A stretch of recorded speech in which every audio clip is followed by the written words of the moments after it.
Transition, c'est le podcast qui explore chaque mois le sujet de développement durable dans le voile de compétition, avec les meilleurs experts et expertes du secteur. Dans le podcast Transition, nous parlerons des évolutions, des innovations, des progrès, mais aussi du chemin qui reste à parcourir en matière de durabilité dans la voile.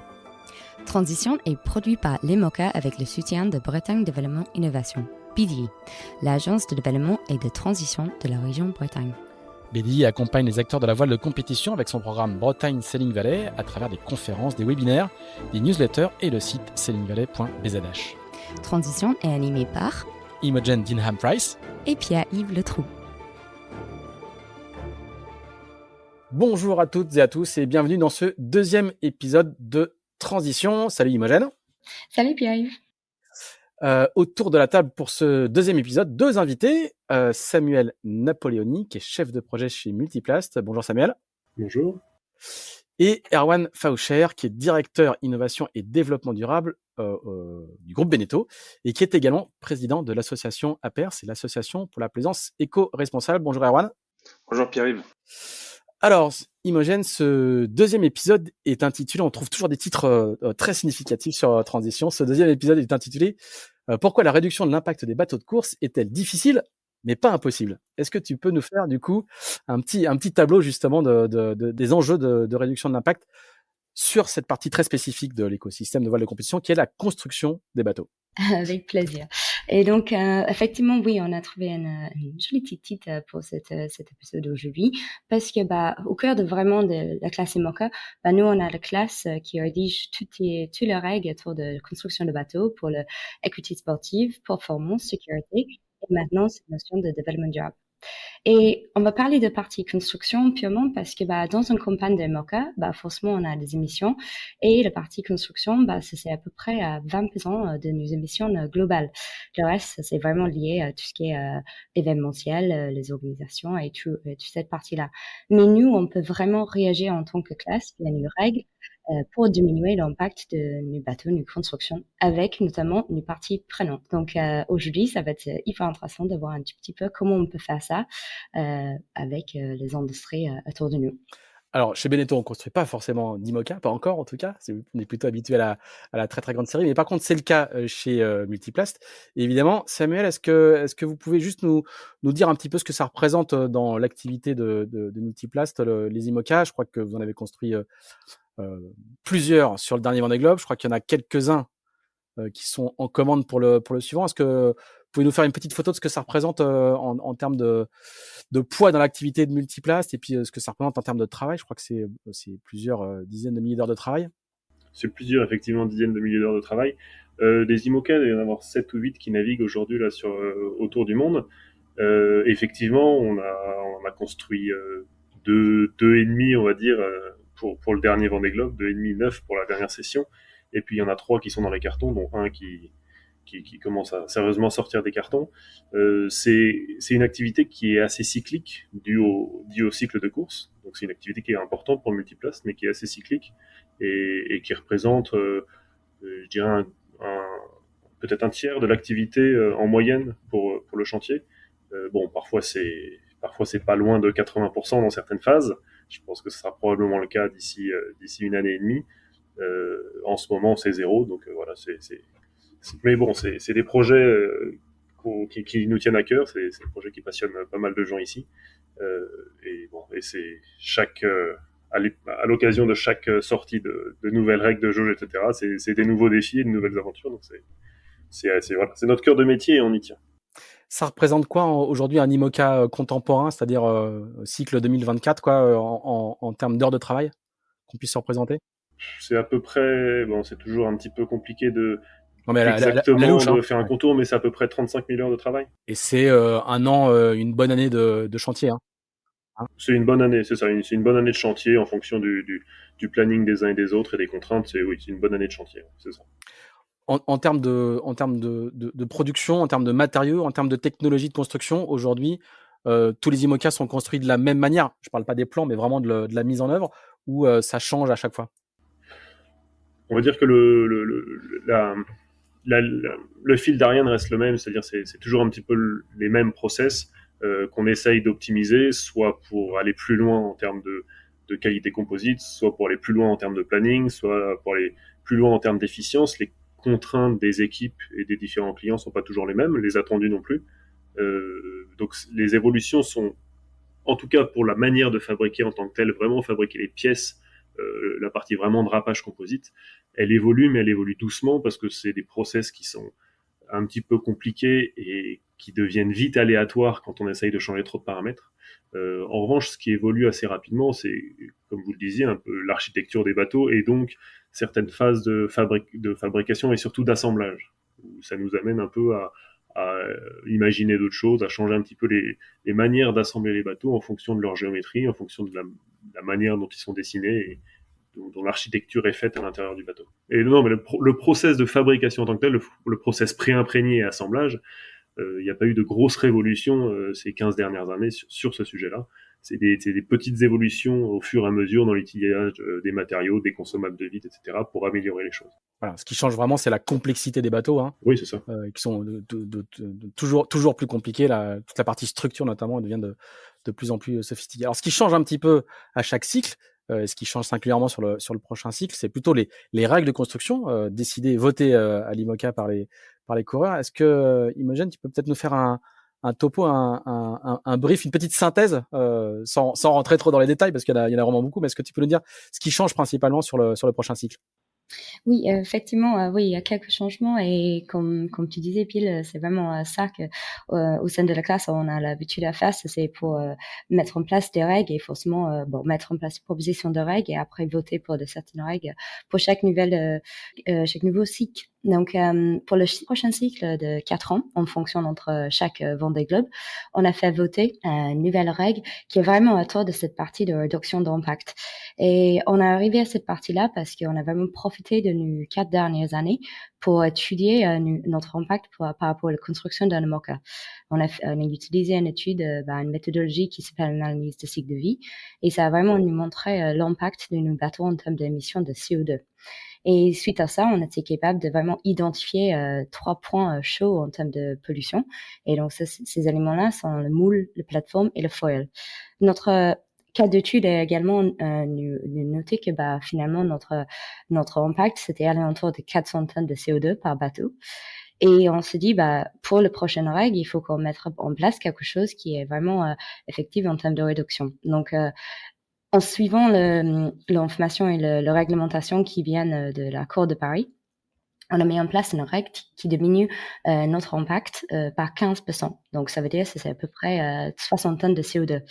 Donc, si on a réagi à ces 3 éléments, le moule, la plateforme et le foil, on est capable de diminuer notre impact sur le prochain cycle par 60 tonnes de CO2 par bateau. Donc, c'est une règle qui a été votée en avril. Et donc, maintenant, c'est la partie qui est complexe. Et c'est vraiment on essaie de mettre ça en œuvre. Donc, ça s'agit d'un grand travail avec chaque chantier et un vrai suivi pour assurer que cette règle est bien, tout le monde conforme à cette règle.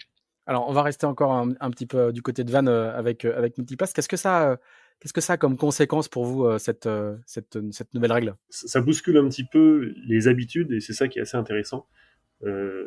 Au-delà de l'objectif noble de réduction de CO2, c'est assez amusant parce que ça nous fait revoir un petit peu notre copie sur la manière de fabriquer les moules et le bateau. Forcément, aujourd'hui, la motivation est très claire, c'est-à-dire qu'il faut réduire cet impact. On a un objectif de réduction de 15% pour un bateau unique.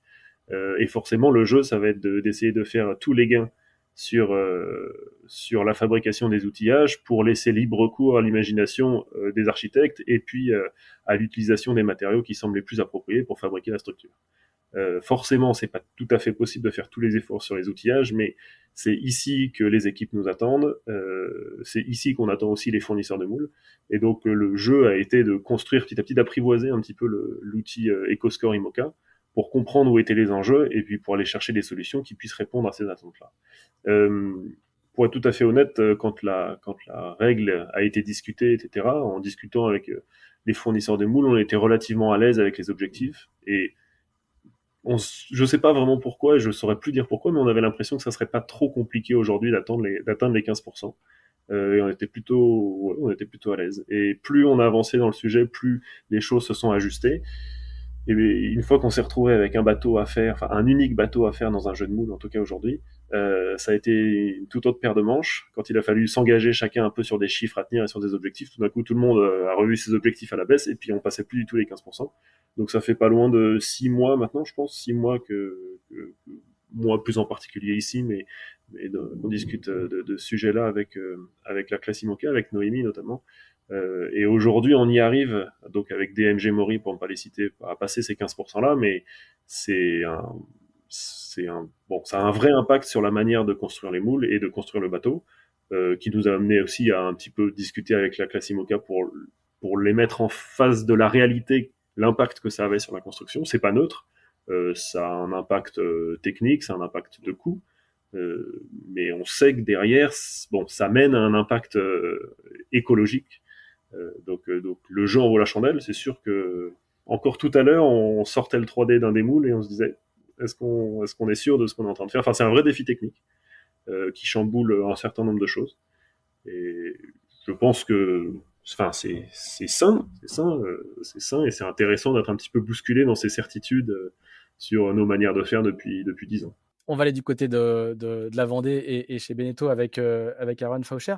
Là, on vient de voir un exemple assez concret de stratégie environnementale ou de baisse de l'impact qui est liée à la réglementation, donc quelque chose qui est très fort. Vous, avant qu'on attaque la partie justement réglementation, vous, chez Beneteau, c'est quoi votre stratégie globale en termes de diminution de l'impact? Alors nous, on s'est mis comme objectif d'atteindre les moins 30% de CO2 d'ici 2030. Donc c'est un challenge assez fort au sein du groupe. Et pour ça, on va venir travailler sur différentes thématiques. Une partie sur la production, donc exactement ce que peut vivre aujourd'hui Multiplace et la classe IMOCA en général. Donc travailler le composite, travailler les matières. Et ensuite, on a, nous, un deuxième sujet qui est la partie propulsion, qui est un vrai débat. Donc travailler sur des propulsions alternatives et venir les implémenter sur nos bateaux. Donc on va dire que c'est ces deux gros axes qui sont travaillés actuellement au sein de Beneteau. Et donc, en fait, c'est la stratégie à One. Quelle partie de la stratégie est vraiment une partie qui est via la contrainte, et est-ce qu'il y a des parties qui sont plutôt volontaires de la part de Beneteau aussi? Alors, pour être très honnête, on n'est pas du tout aujourd'hui dans une situation de contrainte. On a essayé d'anticiper pour la simple et bonne raison, c'est que on produit entre 6 000 et 8 000 bateaux par an. Si on attend la réglementation, on prend un énorme risque. Donc, il a fallu anticiper depuis 4 ans. On travaille fortement sur cette thématique. Alors, on a commencé exactement comme toi, Imogène, par les analyses de cycle de vie. Pourquoi? Parce que avant de savoir ce que tu dois mettre en place, il faut être capable de mesurer et de savoir où tu es à l'instant T. Donc, on a fait exactement la même chose pour les différentes typologies de bateaux. Et ensuite, on est venu implémenter une stratégie différente en fonction du marché sur lequel on voulait proposer nos produits. Et il y a notamment un projet qu'on a fait en collaboration avec Multiplace sur un bateau de course, hein, qui est le Sunfast Antodé, et qui fait partie intégrante de la stratégie du groupe sur ces thématiques. Et c'est justement ça aussi que j'aimerais bien te poser une petite question aussi, un petit peu plus de détails peut-être par rapport à ces bateaux, ces Sunfast. Pourquoi vous avez décidé de travailler ensemble sur ces projets, et quelles sont les nouveautés potentiellement que tu peux nous expliquer? Alors en fait, quand on a rencontré Multiplace, on avait réalisé, donc on commençait à travailler avec cette matière qui est recyclable. En fait, nous, la stratégie qu'on a, c'est remplacer le composite existant par des matières soit biosourcées ou soit recyclables. Et là, on était vraiment sur cette philosophie de recyclabilité. Et on avait réalisé à ce moment-là un seul bateau de 44 pieds qui était le First 44. Et donc, on a eu l'occasion d'échanger avec Multiplace sur ce nouveau projet, le Sunfast 30D. Et on s'est dit que ce partenariat était très intéressant pour Beneteau parce que le meilleur moyen de montrer la robustesse de cette nouvelle matière, qui est quand même assez disruptive par rapport à ce qu'on connaît dans le milieu de la course et aussi dans le milieu de la plaisance, le milieu de la course, si on arrivait à montrer que cette matière n'avait aucun impact en termes de performance, permettait la recyclabilité, c'était le meilleur moyen de promouvoir cette technologie. Donc cette opportunité avec Multiplace, elle avait énormément de sens. Donc aujourd'hui, on a réalisé 35 bateaux avec cette matière et Multiplace sur le Sunfast 30D. Donc c'est pas rien. Et nous, on continue à déployer cette matière sur nos autres bateaux, en commençant par les grands bateaux. Donc là, on a lancé ça sur un Oceanis de 60 pieds. Et on va continuer tranquillement à déployer au sein du groupe cette technologie. étape par étape. Il faut accepter ce challenge. Samuel, vous, chez Multiplace, ce projet-là, quand il est né avec vos voisins de PLP, hein, c'est une coproduction vantaise au départ, le fait vous avez choisi de confier le projet ensuite au groupe Beneteau, le fait que la proposition de Beneteau était de le faire avec cette fameuse résine, et donc avec un impact, une recyclabilité supérieure, ça vous a intéressé d'entrée de jeu parce que c'était pas forcément écrit dans le projet au départ, c'est arrivé un petit peu en cours de route. Je pense que effectivement, alors j'ai loin d'être au cœur du sujet, donc je vais pas trop m'avancer sur les tenants et les aboutissants, mais je pense que ce que je peux dire, c'est qu'au début, l'objectif c'était de faire un nouveau bateau de course en équipage un petit peu école et qui soit abordable. Et donc c'était certainement pas le premier objectif du cahier des charges à l'origine, ni même du projet, mais je pense que ça donne, c'est un très bon argument et ça donne un vrai plus au bateau d'avoir ces avancées là et d'être support de cette technologie là, parce que c'est dans l'air du temps et ça rend le bateau dans un sens un petit peu plus compétitif sur le marché par rapport au reste des bateaux existants. Donc c'était certainement pas dans le cahier des charges initial, mais ça fait partie des choses qu'il faut implémenter. Et comme le disait Erwan, c'est quasi le support idéal. C'est un bateau qui est simple, c'est un bateau qui va être maltraité. Et donc c'est vraiment le meilleur banc de test. C'est vraiment le meilleur banc de test. Et en plus, et on est beaucoup plus à l'aise à faire ce genre d'essais sur des bateaux de course finalement, qui sont des bateaux qui sont plus suivis, c'est des bateaux qui sont souvent mieux entretenus que peut-être des bateaux de grand public qui ont moins de suivi par le chantier qui les fabrique et qui sont peut-être sur la durée moins bien entretenus. Donc c'était vraiment effectivement le sujet idéal. C'est le destin des bateaux de course, ils sont plus maltraités mais mieux entretenus. C'est ça. J'ai une question pour tous les deux. Est-ce que vos clients, alors soit le grand public pour Beneteau, soit les coureurs pro pour Multiplace, est-ce que cette demande sur des constructions avec moins d'impact, avec plus de recyclabilité, est-ce que c'est une demande que vous voyez monter depuis un certain temps? Je ne sais pas lequel des deux veut commencer, peut-être Erwan. Sur le domaine de la plaisance, oui, on voit cette demande augmenter au fur et à mesure, notamment avec des générations plus jeunes qui viennent sur l'eau. Je pense qu'ils poussent les anciennes générations à devoir changer et ils ont une certaine compréhension et appréhension de l'impact de nos activités d'un point de vue environnemental. Donc, c'est sûr que voilà, plus on va aller, plus c'est un sujet qui va devenir fort. Par contre, avec une image qui est quand même assez disparate, c'est-à-dire que c'est beaucoup plus facile de venir implémenter une innovation avec un impact environnemental mais qui permet d'optimiser l'expérience utilisateur plutôt qu'une démarche environnementale qui n'apporte entre guillemets rien au bateau. Donc c'est là où on doit aussi avoir énormément de pédagogie et expliquer à nos clients pourquoi c'est fondamental de venir nous épauler sur ces thématiques-là et pourquoi c'est fondamental de venir les déployer. Aujourd'hui, là, je prends ma casquette de la paire.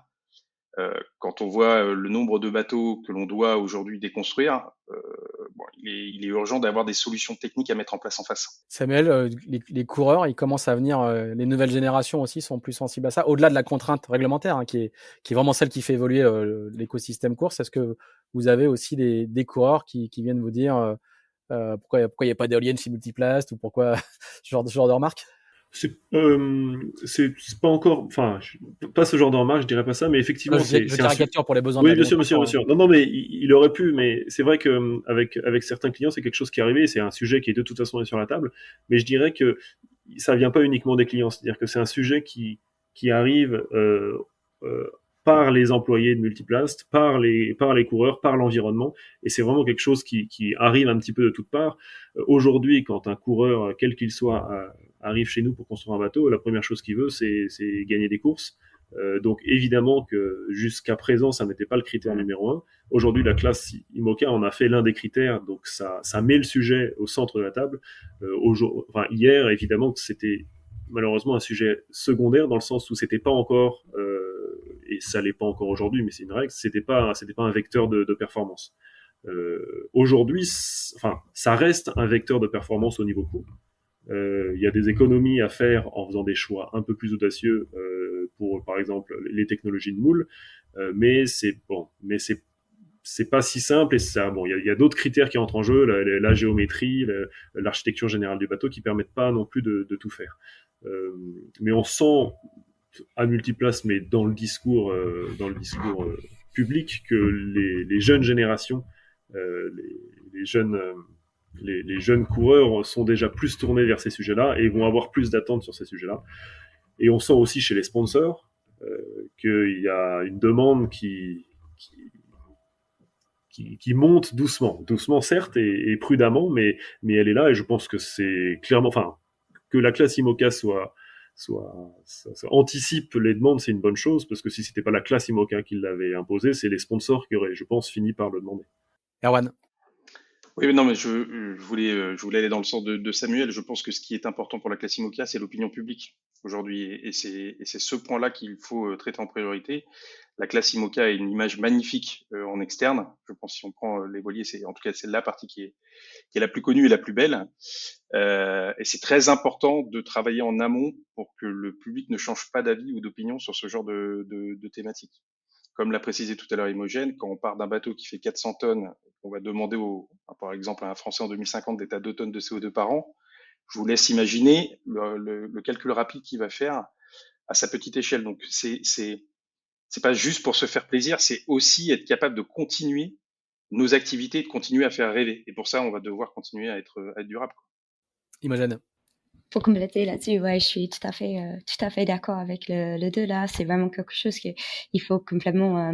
Nous, on a avec les classes quand même anticipé cette potentielle bascule, mais c'était dans notre stratégie depuis 5-6 ans maintenant, et on commence à vraiment voir un peu ces fruits de travail parce qu'on commence à avoir des discussions beaucoup plus faciles avec tout le monde autour de table. Ça a fluidifié énormément le sujet. Donc on accepte énormément que ce sujet c'est complexe, mais en même temps il y a quand même des possibilités d'aller beaucoup plus loin et il y a vraiment une possibilité assez intéressante à faire. Mais j'ai une petite question aussi, plutôt pour Erwan dans ces cas-là. Erwan, tu as mentionné tout à l'heure que tu es président de la paire.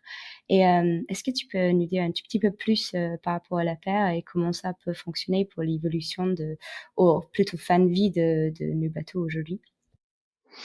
Alors, la paire, c'est un éco-organisme qui a été créé en France, enfin officiellement en 2019, mais qui a été lancé par la FIN, la Fédération de nautisme française, en 2007. Et elle a émergé suite à la mise en place de la loi REP, donc concernant la responsabilité élargie des producteurs. Donc, on a eu une imposition de venir traiter les bateaux en fin de vie. Et pour ça, on a deux possibilités. Soit un metteur sur le marché, type Beneteau, prend sa responsabilité et traite les bateaux en fin de vie du groupe Beneteau, soit tous les constructeurs peuvent s'associer et créer cet éco-organisme. Donc, on a décidé de prendre cette deuxième voie. Donc, cet éco-organisme s'appelle la paire. Et qu'est-ce que fait la paire? C'est que c'est on va dire, une sorte de grosse plateforme logistique qui permet à une personne qui a un bateau en fin de vie de venir les solliciter.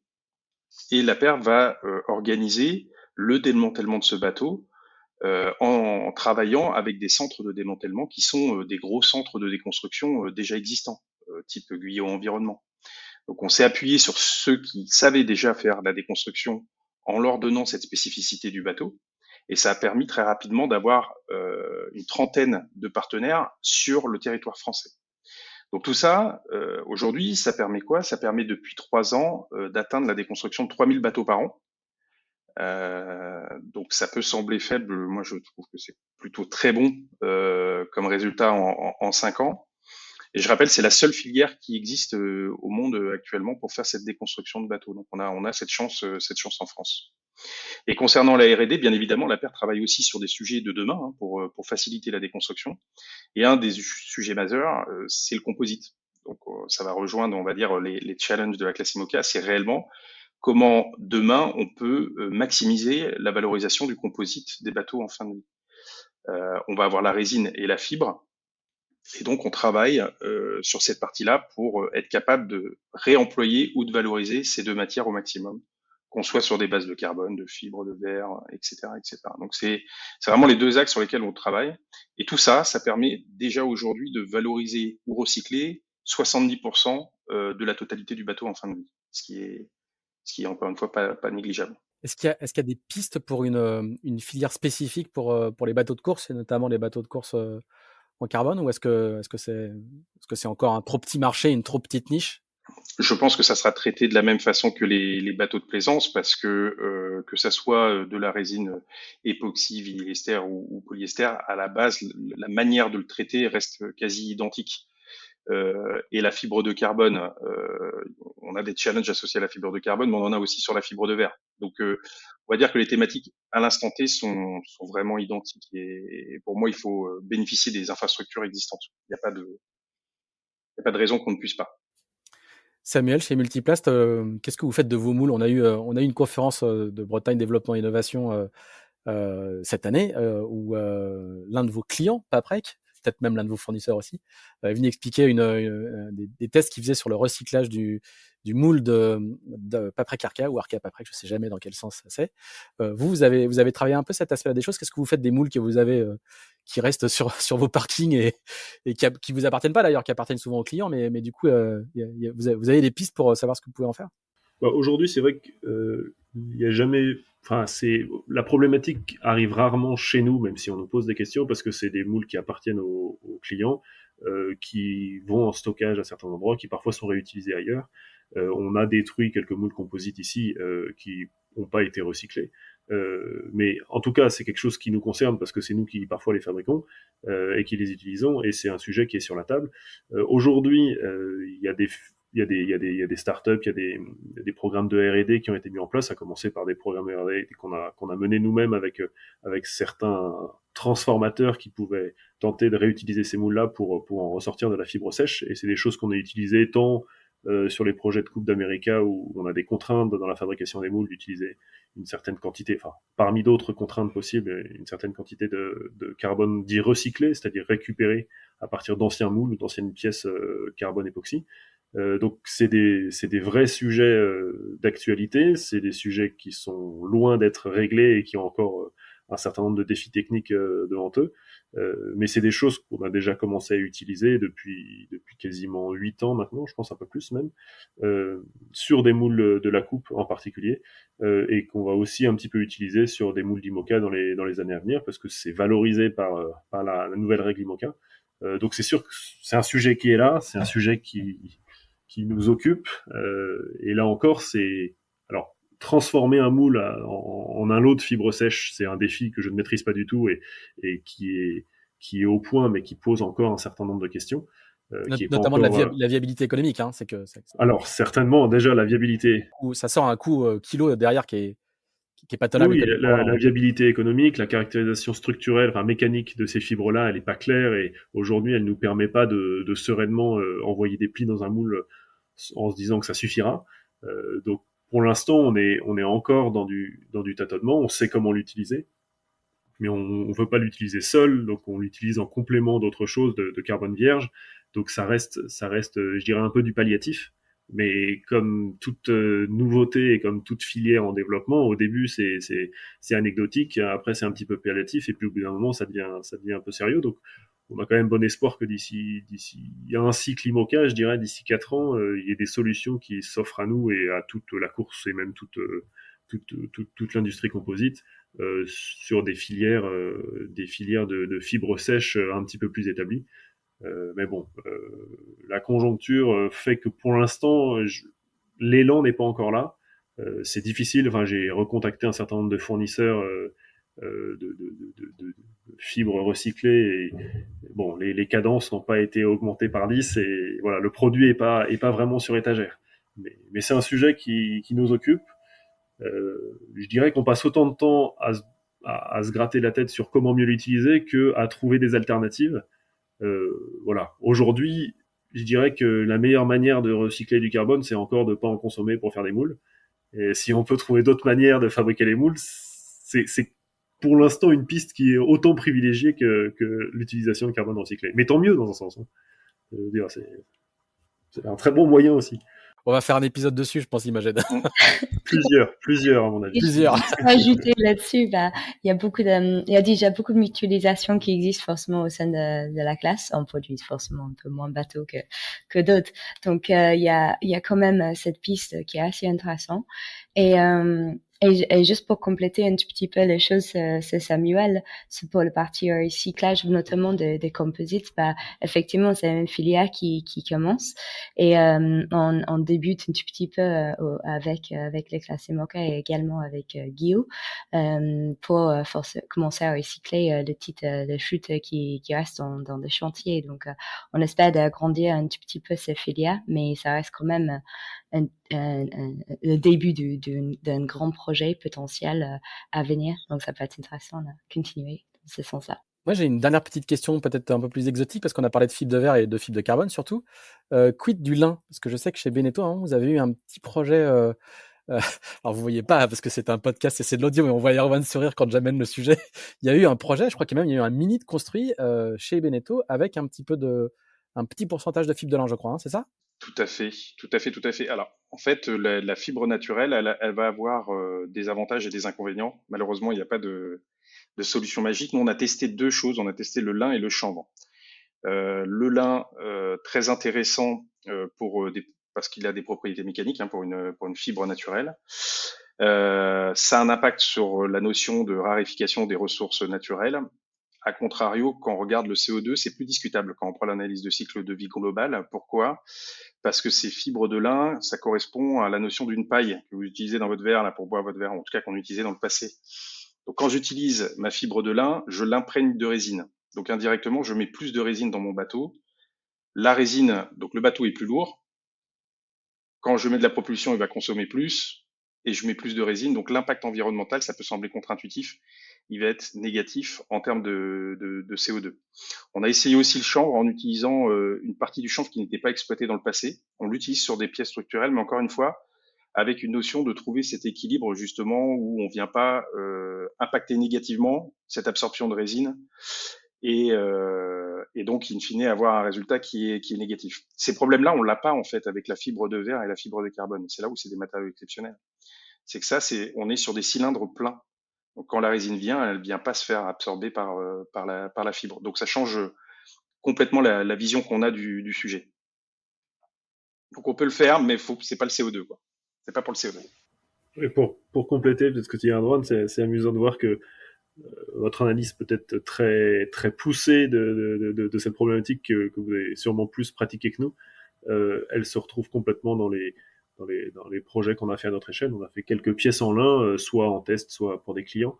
Et bon, on constate les mêmes choses, c'est-à-dire qu'on consomme de la résine. S'ajoute à ça l'utilisation de la fibre de lin qui est pas simple parce que elle reprend l'humidité, donc faut la sécher. Enfin bon, il y a différents sujets. Il y a différents sujets à traiter pour l'utiliser.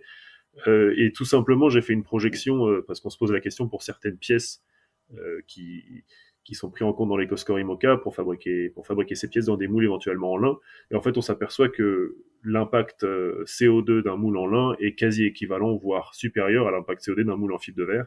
Finalement, la fibre de verre est un petit peu plus impactante, mais la quantité de résine qu'on doit y mettre compense largement. Donc aujourd'hui, c'est quasiment pas un sujet sur la table de faire en tout cas des moules 100% lin parce qu'on s'y retrouve pas.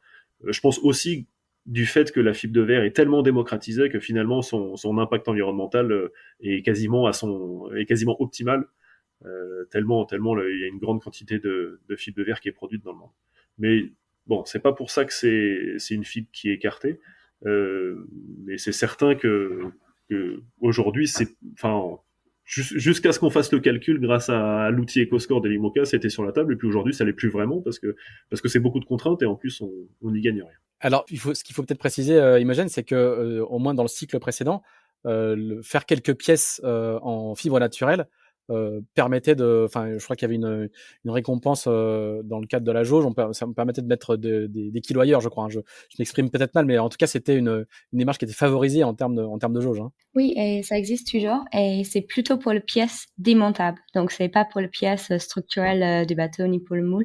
Donc, ça peut être une table à cartes, un siège de veille. Donc, pour le coup, c'est les différentes exploitation de cette fibre. Donc, oui, on a effectivement certains bateaux qui ont quand même commencé cette démarche et c'était assez intéressant pour eux dans ce sens-là. Très bien. Eh ben, parfait. Un petit mot de conclusion, Imogen? Un petit mot de conclusion. Déjà, merci beaucoup à Samuel et à Erwan. C'était vraiment un super deuxième épisode de notre podcast. je crois qu'on a appris tous les deux. C'est assez intéressant par rapport à notre démarche Development Job aujourd'hui. Et donc, non, juste un grand merci de tout le monde aujourd'hui. Eh ben, merci à tous les trois et on se retrouve pour le 3e épisode. Je crois que ça sera au mois de décembre, si tout va bien. C'est plus très loin le mois de décembre, mais il y a quand même un 3e épisode prévu en décembre. Oui, exactement. Merci, bonne journée. Au revoir. Merci.